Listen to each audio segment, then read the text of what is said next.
Ağlım kəsəndən el arasında belə bir söz eşitmişəm, üzr istəyirəm. Döt ol, bəxtin olsun. Əvvəllər bu sözün ciddilinə varmırdım, deyirdim indi sözdür də. Amma cəmiyyəti analiz elədikcə gördüm ki, həqiqətən bu ölkədə qeyrətli kişilərin, ismətli qadınların heç bir taleyi ola bilməz, xoş bir taleyi ola bilməz. Dötü böyük olanlar çok şanslıdırlar.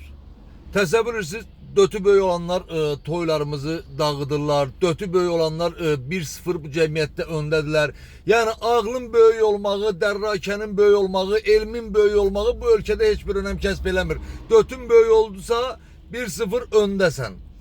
İndi gelip bura inan ki adamı bir taraftan da yandıran bilirsiniz dedi. İndi burada mənə əhsən yazanların da çoxu bax elə o dötləri izləyir. Ha, dert burasıdır. Sana burada əhsən diyenler, ay yaxşı oğlana, yaxşı kıza canımız kurban diyenler, ama çoxu bu dötlərin takipçisidirlər. Bak adamı bu yandırır.